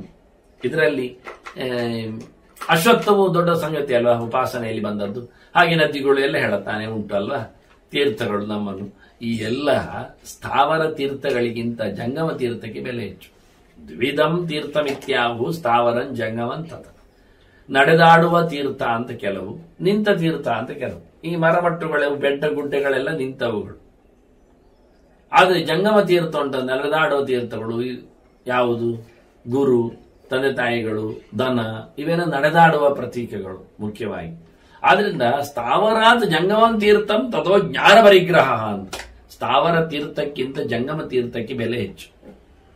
ಅಂದ್ರೆ ಬೆಟ್ಟ ಗುಡ್ಡಗಳನ್ನು ನೋಡ್ಲಿಕ್ಕೆ ಹೋಗುವುದಕ್ಕಿಂತ, ನದಿ ಕ್ಷೇತ್ರಗಳನ್ನೆಲ್ಲ ಅರಸುವುದಕ್ಕಿಂತ ಈ ಜಂಗಮ ತೀರ್ಥಗಳನ್ನು, ಜ್ಞಾನಿಗಳನ್ನೆಲ್ಲ ಅರಸಿದ್ರೆ ನಮಗೆ ಅದರಿಂದ ಜ್ಞಾನ ಸಿಗ್ತದೆ, ಲಾಭ ಆಗ್ತದೆ. ಅದು ಕ್ಷೇತ್ರಗಳಲ್ಲಿ ನಾವು ಪಡ್ಕೊಳ್ಬೇಕಾದ್ದಲ್ಲ. ತಪಸ್ಸು, ವ್ರತ, ಜಪ, ಅನುಷ್ಠಾನ, ಸ್ನಾನ ಇತ್ಯಾದಿ ಮಾಡಬೇಕಾಗ್ತದೆ. ಇಲ್ಲಿ ಹಾಗಲ್ಲ. ಇಲ್ಲಿ ವಿಧಾನವನ್ನು ಅರಿಲಿಕ್ಕೆ ಬರ್ತದೆ, ಜ್ಞಾನಿಗಳಿಂದ ಜ್ಞಾನದ ಸಂಪತ್ತು ಸಿಗ್ತದೆ. ಆದ್ರಿಂದ ನಡೆದಾಡುವ ತೀರ್ಥಗಳು ನಮಗೆ ಬೇಕು, ಜಂಗಮ ತೀರ್ಥಗಳು ನಮಗೆ ಬೇಕು, ಜ್ಞಾನಿಗಳು ನಮಗೆ ಬೇಕು. ಇದು ಪ್ರಧಾನವಾದ ತೀರ್ಥಗಳು ಮುಖ್ಯ. ಮತ್ತೆ ನಿಜವಾಗಿ ಯಾರು ತೀರ್ಥನಾಗ್ತಾನೆ ಅವನೇ ಸ್ವಯಂ ಅಂದ್ರೆ, ನಾವು ಜಂಗಮ ತೀರ್ಥವೋ ಜ್ಞಾನಿಯನ್ನು ಹೇಳಿದರೆ, ಅಂತ ಜ್ಞಾನಿ ತೀರ್ಥ ಆಗಬೇಕಾದ್ರೆ ಶುದ್ಧವಾದ ಕೆಲಸವನ್ನು ನಡೆಸಬೇಕು, ಹೇಳಿದ ಕೆಲಸವನ್ನು ಮಾಡಬೇಕು. ಹೇಳಿದಂತೆ ಮಾಡಿದಾಗ ಅದು ಕರ್ಮವು ಧರ್ಮ ಆಗ್ತದೆ. ಹೇಳಿದ್ದೇಗೆ? ಯದೇವ ವಿದ್ಯೆಯಾ ಕರೋತಿ ಅಂತ ಹೇಳ್ತಾನೆ, ಶ್ರದ್ಧೆಯಾ ಕರೋತಿ, ಉಪನಿಷದಾ ಕರೋತಿ ಅಂತ. ಕರ್ಮ ಧರ್ಮ ಆಗಲಿಕ್ಕೆ ಕಾರಣ ಅರಿವು, ಅದರ ವಿಶೇಷವಾದಂತಹ ಸಮರ್ಪಣೆಯ ವ್ಯವಸ್ಥೆ, ಅದು ಮತ್ತೆ ಅವನಿಗೆ ಹೇಳಿಸಿರಬೇಕು, ನಿಯತಾಗಿರಬೇಕು. ಅದನ್ನು ನಾವು ಒಪ್ಪಿ ನಂಬಿಕೆಯಿಂದ ಮಾಡಿರ್ಲಿಕ್ಕೆ ಉಂಟು. ಅದರಲ್ಲಿಯೂ ನಿಷ್ಕಾಮನೆಯಾದ್ರೆ, ಅದರ ಫಲದ ಆಸೆ ಇಲ್ಲದೆ ಮಾಡಿದ್ರೆ ಆ ಕರ್ಮ ಅವನನ್ನು ಎಂದೂ ಬಂಧನ ಮಾಡುವುದಿಲ್ಲ. ಹಾಗಾಗಿ ಕರ್ಮಣಾಪಿ ವಿಶುದ್ಧಸ್ಯ, ಅಭಿಶಬ್ದ ಆಗಿದ್ದು ಜ್ಞಾನಪೂರ್ವಕ ಮಾಡಿದ ಕರ್ಮದಿಂದ ಯಾರು ಪರಿಶುದ್ಧನಾಗಿದ್ದಾನೆ, ರಜಸ್ಸು ತಮಸ್ಸುಗಳಿಂದ ದೂರ ಹೋಗ್ತಾನೆ, ಶುದ್ಧ ಸತ್ವನನಿಸಿಕೊಳ್ಳುತ್ತಾನೆ, ಅಂತಹ ಪುರುಷಸ್ಯೇಹ ಭಾರತ ಹೃದಯೇ ಸರ್ವತೀರ್ಥಾನಿ. ಅಂತವನಿಗೆ ಅವನ ಮನಸ್ಸಿನಲ್ಲೇ, ಅವನ ಒಳಗಡೆಯೇ ತೀರ್ಥಗಳು ಎಲ್ಲ ಇವೆ. ಯಾಕೆ? ಅವನು ತೀರ್ಥಭೂತಃ ಸ ಉಚ್ಯತೆ, ಅವನೇ ತೀರ್ಥರಾಗಿದ್ದಾನೆ ಅಂತ ನಾವು ಹೇಳ್ತೇವೆ, ಡಿಕ್ಲೇರ್ ಮಾಡ್ತೇವೆ. ಅದನ್ನ ವ್ಯಕ್ತಿಯನ್ನು ತೀರ್ಥ ಅಂತ ಕರೆಯುವುದು ಯಾವಾಗ ಅಂದ್ರೆ, ಅವನು ತನ್ನ ಕ್ರಿಯೆಯಲ್ಲಿ ಜ್ಞಾನವನ್ನು ಅಳವಡಿಸಿಕೊಂಡು ಅದನ್ನು ನಿಷ್ಕಾಮವಾಗಿ ಮಾಡಿಬಿಟ್ಟು ಅದನ್ನು ದೇವರಿಗೆ ಸಮರ್ಪಿಸುತ್ತಾ, ಅದು ಸ್ವಯೋಗ್ಯ ಆಗಿರಬೇಕು, ಸ್ವಹಿತ ಆಗಿರಬೇಕು, ಸ್ವಧರ್ಮ ಆಗಿರಬೇಕು. ಮತ್ತೆ ಹಾಗಾದಾಗ ಖಂಡಿತವಾಗಿಯೂ ಅವನು ತೀರ್ಥದ ಫಲವನ್ನು ಪಡಿತಾನೆ. ಪ್ರಧಾನವಾದ ಎಲ್ಲಕ್ಕಿಂತ ಮಿಗಿಲಾದ ದೊಡ್ಡ ತೀರ್ಥ ಯಾವುದು ಕೇಳಿದರೆ ಗುರುತೀರ್ಥಂ ಪರಂ ಜ್ಞಾನಂ ಅತಃ ತೀರ್ಥಂ ನ ವಿದ್ಯತೆ. ಗುರುತೀರ್ಥ ಅಂದ್ರೆ ದೊಡ್ಡ ತೀರ್ಥ ಯಾವುದು ಕೇಳಿದ್ರೆ, ಪರಂ ತೀರ್ಥಂ ಬಿಗ್ಗೆಸ್ಟ್ ಯಾವುದು ತೀರ್ಥ ಕೇಳಿದ್ರೆ ಅದು ಜ್ಞಾನ ತೀರ್ಥ ಅಂತ ಕೃಷ್ಣ ಹೇಳುತ್ತೆ. ಅರಿವು, ಅರಿವಿಗಿಂತ ದೊಡ್ಡದಾದ ನಮ್ಮನ್ನು ದಾಟಿಸುವ ಸಂಗತಿ, ಅರಿವಿಗಿಂತ ದೊಡ್ಡದಾದ ನಮ್ಮನ್ನು ಉದ್ಧಾರ ಮಾಡುವ ಸಂಗತಿ ಇನ್ನೊಂದಿಲ್ಲ. ಅಂದ್ರೆ ಪ್ರಶಸ್ತವಾದ ತೀರ್ಥ ಯಾವುದು ಕೇಳಿದ್ರೆ ಅದು ಜ್ಞಾನ ತೀರ್ಥ, ದೇವರ ಅರಿವು, ಅದನ್ನು ಸಂಪಾದನೆ. ಅದು ಗುರು ತೀರ್ಥ. ಗುರು ಅಂದ್ರೆ ದೊಡ್ಡ ತೀರ್ಥ, ಅದು ಗುರು ತೀರ್ಥವೂ ಹೌದು. ಆ ಜ್ಞಾನ ತೀರ್ಥ ಇರುವುದು ಗುರುಗಳಲ್ಲೇ, ಆದ್ರಿಂದ ಅದು ಗುರು ತೀರ್ಥ, ಜ್ಞಾನ ತೀರ್ಥ ಅಂದ. ಅದು ಗುರು ಪ್ರಧಾನವಾದ ಭಾರಭೂತವಾದ ತೀರ್ಥ. ಅದು ಅದನ್ನು ಸಂಪಾದನೆ ಮಾಡಬೇಕು. ಅದು ಸಂಪಾದನೆ ಮಾಡುವಲ್ಲಿ, ಜ್ಞಾನವನ್ನು ಸಂಪಾದನೆ ಮಾಡುವಲ್ಲಿ ಒಳ್ಳೆ ಯಾವ ರೀತಿಯಾದರೂ ಎಂಥ ಸಂದರ್ಭದಲ್ಲಿಯೂ ಕ್ಷಮೆಯ ಕಟ್ಟೆಯನ್ನು, ತಾಳ್ಮೆಯ ಕೋಟೆಯನ್ನು ಹರಿಲಿಕ್ಕೆ ಹೋಗಬಾರದು. ಅದರಿಂದ ಪ್ರಧಾನವಾದ ತಾಳುವಿಕೆಗಿಂತನ್ಯ ಹೇಳಿದಾಗೆ ಸ್ವಲ್ಪ ತಾಳ್ಮೆ ವಹಿಸಿಯಪ್ಪ, ಗಡಿಬಿಡಿ ಮಾಡಬೇಡಿ. ಗಡಿಬಿಡಿಯಲ್ಲಿ ಮಾಡಿಕೊಂಡ ಮೂಗು ಮತ್ತೆ ಕತ್ತರಿಸಿಕೊಂಡದ್ದು ಚಿಗುರುತ್ತೋ ಕೇಳ್ತಾರಲ್ಲ ಹಾಗೆ. ಅಂದ ಕ್ಷಮಾತು ಪರಮಂ ತೀರ್ಥಂ ಅಂತಾನೆ. ಎಲ್ಲಕ್ಕಿಂತ ಮಿಗಿಲಾದ ತೀರ್ಥ ಏನು ಕೇಳಿದ್ರೆ ಇದು ಧರ್ಮರಾಜನಿಗೆ ಭಾರಿ ಇಷ್ಟ. ಅವನು ಹಿಂದೆ ಅದನ್ನೇ ಹೇಳಿಕೊಂಡಿದ್ದ ದ್ರೌಪದಿಗೆ ಹೇಳುವಾಗ, ಸಹಿಸಿರೋ ಸಹಿಸಿರೋ ಅಂತ ಹೇಳಿ. ಸಹಿಸಿಕೊಂಡವನಿಗೆ, ಸೈರಣೆ ಉಳ್ಳವನಿಗೆ, ಕ್ಷಮಿಸಿದವನಿಗೆ, ಅಲ್ಲಿ ಎಲ್ಲ ಇಡೀ ಜಗತ್ತೇ ತಪ್ಪು ಮಾಡುವಂಥದ್ದೇ. ಆದ್ರಿಂದ ಹೆಚ್ಚು ಕಡಿಮೆ ಆಗದೆ ಇರುತ್ತಾ, ಲೋಪದೋಷ ಇಲ್ಲದೆ ಉಂಟ, ಇರಲಿ ಸಹಿಸಿಕೊ ಅಂತ. ಕ್ಷಮಾತು ಪರಮಂ ತೀರ್ಥಂ ಕ್ಷಮಾವತ ವಯಂ ಲೋಕ ಪರಶ್ಚೈವ ಕ್ಷಮಾವತ. ಕೃಷ್ಣ ಹೇಳ್ತಾನೆ, ಇಲ್ಲಿ ಬದುಕುವವ ಯಾರು ಕೇಳಿದ್ರೆ ಸಹಿಸಿಕೊಂಡವ, ಅಲ್ಲಿ ಗೆಲ್ಲುವವ ಯಾರು ಕೇಳಿದ್ರೆ ಸಹಿಸಿಕೊಂಡವನೇ. ಕ್ಷಮಾವಾನ್, ಕ್ಷಮೆ ಎಲ್ಲರಲ್ಲಿ ಎಕ್ಸ್ಕ್ಯೂಸ್, ಇದರಲ್ಲಿ ಪಾಪ ಬಿಟ್ಟು ಬಿಡುವುದು. ಅದನ್ನು ಒಪ್ಪಿಕೊಳ್ಳುವುದು, ಫರ್ಗಿವ್ನೆಸ್ ಅಂತೇವಲ್ಲ ಹಾಗೆ ನೀನು ತಪ್ಪು ಕೇಳಿಕೋ ಅಂತಾನೆ. ಆಗಲಿ, ತಪ್ಪಾಗುವುದು ಸಹಜ, ಅದನ್ನು ಒಪ್ಪಿಕೋ, ಬಿಟ್ಟುಕೊಡು, ಅದನ್ನು ಸಹಿಸಿಕೋ. ಈ ನೆಲ ಅದಕ್ಕೆ ಕ್ಷಮ ಅಂತಲೇ ಹೆಸರು ಧರಿತ್ರಿಗೆ. ಎಂತ ಮಾಡಿದ್ರು ಬಾಯಿ ಮುಚ್ಚಿ ಕೂತ್ಕೊಳ್ತದೆ. ನೋಡಿ, ನಾವು ಮೆಟ್ತೇವೆ, ಕೊಡ್ತೇವೆ, ಒಂದಕ್ಕೆ ಎರಡಕ್ಕೆ ಮಾಡ್ತೇವೆ, ಉಗುಳುತ್ತೇವೆ ಎಲ್ಲ ಸರಿ. ನೆಲ ಒಂದ್ ಸರ್ತಿ ಮಾಡ್ತೇನೆ ನಿನಗೆ ಬೆಳಿಗ್ಗೆ ಎದ್ದು ಹೇಳಿ ಬಾಯಿ ತೆರೆದು ಬಿಟ್ಟರೆ ನಮ್ಮ ಕಥೆಯಲ್ಲಿ ಗುಳು. ಆದ್ರೆ ನೆಲ ಹೊತ್ಕೊಂಡು ಸುಮ್ಮನೆ ಇರುತ್ತೆ. ಅದಕ್ಕೆ ಕ್ಷಮ ಅಂತ ಹೇಳಿ. ಆದ್ರಿಂದ ಕೆಲವರನ್ನು ಕರೆದಾಗ, ಗುರುತಿಸಿದಾಗ ಕ್ಷಮಯಾ ಧರಿತ್ರಿ ಅಂತಾರೆ. ಭೂಮಿಯಂತೆ ಕ್ಷಮಾವಂತಳಿದ್ದಾಳೆ ಆಕೆ ಅಂತ ಗುಣವಂತಿಕೆಯನ್ನು ಗುರುತಿಸ್ತಾರೆ, ಹೇಳ್ತಾರೆ. ಆದ್ರೆ ಇಲ್ಲಿ ಹೇಳ್ತಾನೆ ಕೃಷ್ಣ, ಕ್ಷಮೆಯನ್ನು ಕೊಡುವವರಿಗೆ ಈ ಲೋಕದಲ್ಲಿ ಬದುಕುವ ರೈಟ್ ಇದೆ, ಪರಲೋಕವನ್ನು ಅವರು ಗೆಲ್ತಾರೆ ಅಂತ. ಎಂಥ ಸಂದರ್ಭದಲ್ಲಿಯೂ ಸಹನೆಯ ಕಟ್ಟೆ ಕಡಿಯಬಾರದು. ಮಾನಿತೋ ವಾಪಿ ಪೂಜಿತೋ ಪಿವ. ಅವರು ಗೌರವಿಸಲಿ, ಅವಮಾನಿಸಲಿ, ಪೂಜಿಸಲಿ, ಅವರನ್ನು ದ್ವೇಷಿಸಲಿ, ಆಗೃಷ್ಟ ತರ್ಜಿತೋ ವಾಪಿ, ಬೈಲಿ, ದೂಡ್ಲಿ, ಅವ್ರ ಮೇಲೆ ಆಕ್ಷೇಪಗಳನ್ನು ಹಾಕ್ಲಿ, ಏನಾದ್ರೂ ಕ್ಷಮಾವಾನ್ ತೀರ್ಥ ಉಚ್ಚತೆ. ತುಂಬಾ ಸಹಿಸಿಕೊಂಡು ಕೂತ್ಕೊಳ್ತಾನಲ್ಲ ಅವನು ನಿಜವಾಗಿ ತೀರ್ಥ. ಅವಮಾನ ಆದರೂ ಸಹಿಸ್ತಾನೆ, ನಿಂದೆ ಮಾಡಿದ್ರು ಬಾಯಿ ಮುಚ್ಚಿತಿರ್ತಾನೆ. ಅವನನ್ನು ಪ್ರತ್ಯೇಕ ದೂಡಿಕೊಂಡಿದ್ರು ಏನಿರುವುದಿಲ್ಲ. ದೇವರು ಕೊಟ್ಟ ಭಾಗ್ಯ ಅಂತ ಸುಮ್ಮನೆ ಇರ್ತಾನಲ್ಲ, ತನ್ನ ಹಣೆ ಬರಹ ಅಗಲವಾದ ಹಣೆ ಅಂತ ಹೇಳಿ ಬಾಯಿ ಮುಚ್ಚಿ ಇರ್ತಾನಲ್ಲ, ಅವನು ನಿಜವಾಗಿ ಕ್ಷಮಾವಾನ್, ಅವನು ತೀರ್ಥ. ದೊಡ್ಡ ಪಾಠ ಇದು ಅವನು ಹೇಳುವಂಥದ್ದು. ಈ ರೀತಿಯಾಗಿರಬೇಕು ಅಂತಾನೆ ಅವನು. ಕ್ಷಮಾವಾನ್ ಬ್ರಾಹ್ಮಣೋ ದೇವ. ಅರಿತವ ತಿಳಿದವ ಅವನು ದೇವತ್ವವನ್ನೇ ಪಡೆದಾನು, ದೇವರಂತೆ ಇರ್ತಾನ ಅವನು. ದೇವರು ಹಾಗೆ ಅಲ್ವಾ, ಈ ಪೂಜೆಯವರ ಗಡಿಬಿಡಿಗೆ ಬಾಯಿ ಮುಚ್ಚಿರ್ತಾನೆ. ಒಮ್ಮೆಲೂ ಅವನ ಕೈಲಿರ್ತಕ್ಕ ಚಕ್ರಶಂಗ ಗದಾಯುಧಗಳನ್ನೆಲ್ಲ ಬಿಸಾಡುವುದಿಲ್ಲ, ಹೊಡೆಯುವುದಿಲ್ಲ. ಏನಯ್ಯ ಮೆಲ್ಲ ಪೂಜೆ ಮಾಡು ಹೇಳೋದಿಲ್ಲವ. ಎಂತ ಮಾಡಿದ್ರು ಪಾತ್ರೆ ಕೆಳಗಾಗ್ತಾನೆ, ಮಂಡೆ ಮೇಲೆ ಕಲಶವನ್ನೇ ಎಸಿತಾನೆ. ಕೆಲವೊಮ್ಮೆ ಹೂವು ನೋಡುವುದಿಲ್ಲ, ಅದರಲ್ಲಿ ಇರತಕ್ಕ ಕ್ರಿಮಿಕೀಟಗಳನ್ನು ತೆಗೆಯುವುದಿಲ್ಲ. ಎಷ್ಟು ಕೆಲವೊಮ್ಮೆ ಹೆಚ್ಚುಗಡೆ ಮಾಡುತ್ತಾನೆ. ಆದರೂ ದೇವರು ಸುಮ್ಮನೆ ಇರ್ತಾನೆ. ಅದಕ್ಕೆ ಬ್ರಾಹ್ಮಣ ದೇವನಾಗ್ತಾನೆ ಕ್ಷಮಿಸಿಕೊಂಡಿದ್ದಾಗ. ಸಮಾಜವನ್ನು ಕ್ಷಮಿಸಬೇಕು, ಸುತ್ತಮುತ್ತಲಿನವರನ್ನು ಕ್ಷಮಿಸಬೇಕು, ತನ್ನ ಜನರನ್ನು ಒಪ್ಪಿಕೊಳ್ಳಬೇಕು. ಆಗು ಹೋಗುಗಳನ್ನೆಲ್ಲ ತನ್ನ ಹಣೆಬರಹ ಅಂತೇಳಿ ದೇವರ ಮೇಲಿನ ಭಾರದಿಂದ ಸಹಿಸಿಕೊಳ್ತಾನಲ್ಲ, ಅವನೇ ನಿಜವಾಗಿ ದೇವಬ್ರಾಹ್ಮಣ. ಕ್ಷಮಾವಾನ್ ಬ್ರಾಹ್ಮಣೋವರಹ. ಅತಿ ಶ್ರೇಷ್ಠನಾದ ಜ್ಞಾನಿ ಅಂದ್ರೆ ಅವನೇ. ಕ್ಷಮಾವಾನ್ ಆಪ್ನಿಯಾತ್ ಸ್ವರ್ಗಂ, ಕ್ಷಮಾವಾನ್ ಆಪ್ನಿಯಾತ್ ಯಶ, ಕ್ಷಮಾವಾನ್ ಪ್ರಾಪ್ನಿಯಾತ್ ಮೋಕ್ಷಂ. ಇನ್ನೇನು ಹೇಳುವ, ಕ್ಷಮಾವಾನ್ ತಸ್ಮಾತ್ ತೀರ್ಥಂ ಸ ಉಚ್ಯತೆ. ಕ್ಷಮೆ ಉಳ್ಳವನನ್ನು ನಾವು ತೀರ್ಥ ಅಂತ ಹೇಗೆ ಕರೆಯುವುದು ಕೇಳಿದರೆ, ಅವನು ಕ್ಷಮೆಯಿಂದಲೇ ಸ್ವರ್ಗವನ್ನು ಪಡಿತಾನೆ, ಕೀರ್ತಿಯನ್ನು ಪಡಿತಾನೆ. ಏನ್ ಹೇಳುವ, ಮೋಕ್ಷಕ್ಕೂ ಲಾಯ್ಕಾಗ್ತಾನೆ. ಆದ್ರಿಂದ ಆದಷ್ಟು ರೇಗುವಂತಾದರೂ ಸಹ ರೇಗದಿರಿ, ಕೋಪಿಸಿಕೊಳ್ಳದಿರಿ, ಪ್ರತ್ಯುದಕ್ಕೆ ಕೂಡಲೇ ರಿಯಾಕ್ಷನ್, ಹಿಂಸೆ ಮಾಡದಿರಿ. ಇದರಿಂದ ಮನಸ್ಸು ವಿಕ್ಷಿಪ್ತಗೊಂಡರೆ ನಮ್ಮದೇ ಆಗಿರತಕ್ಕಂಥ ಬಿಳಿ ರಕ್ತ ಕಣಗಳು ಸಾಯ್ತಾವೆ, ಬ್ಲಡ್ ಸೆಲ್ಸ್ಗಳು. ಅದರಿಂದ ನಮಗೆ ಆರೋಗ್ಯ ಕೆಡುತ್ತದೆ. ಹಾಗಾಗಿ ಆದಷ್ಟು ಟೆನ್ಷನ್ ತಗೊಳ್ಳದೆ ಎಲ್ಲದಕ್ಕೂ ಸುಮ್ಮನಾಗಿಕೊಂಡು ಮೌನದಲ್ಲಿ ಅದಕ್ಕೆ ಉತ್ತರವನ್ನು ನೀಡುವ ಮೂಲಕ ನುಂಗಿಕೊಳ್ಳುವುದು ಕೋಪ ತಾಪಗಳನ್ನೆಲ್ಲ. ಅದನ್ನು ಹೇಳಿಕೊಟ್ಟ ಕೃಷ್ಣ, ಬಹಳ ಚೆನ್ನಾಗಿ ಹೇಳ್ತಾನೆ. ಯಾಕೆಂದ್ರೆ ಕ್ಷಮೆಯ ಬಗ್ಗೆ ಪಟ್ಟಿ ಧರ್ಮರಾಜ ಹಿಂದೆ ಮಾಡಿದ ವನಪರ್ವದಲ್ಲಿ ಸೊಲ್ಲು, ಆ ಸೊಲ್ಲುಗಳೇ ಇಲ್ಲಿ ಹೆಚ್ಚು ಕಡಿಮೆ ಆಗಿ ಬಂದಿವೆ. ಮತ್ತೆ ನೋಡ್ಲಿಕ್ಕೆ ಹೋದ್ರೆ ಅವ ಹೇಳ್ತಾನೆ, ಕ್ಷಮಾ ಯಶಃ, ಕ್ಷಮಾ ದಾನಂ, ಕ್ಷಮಾ ಸತ್ಯಂ, ಕ್ಷಮಾ ತಮಃ, ಕ್ಷಮಾ ಹಿಂಸಾ, ಕ್ಷಮಾ ಧರ್ಮ, ಕ್ಷಮಾ ಚ ಇಂದ್ರಿಯ ನಿಗ್ರಹ. ಯಾವುದು ಅಲ್ಲ ಕೇಳುತ್ತಾನೆ. ನಮಗೆ ಕೀರ್ತಿ ಯಶಸ್ಸು ಎಲ್ಲ ಕಡೆ ಹೆಸರುವಾಸಿಯಾಗುವುದೆಲ್ಲ ಕ್ಷಮೆಯಿಂದಲೇ ತಾನೆ.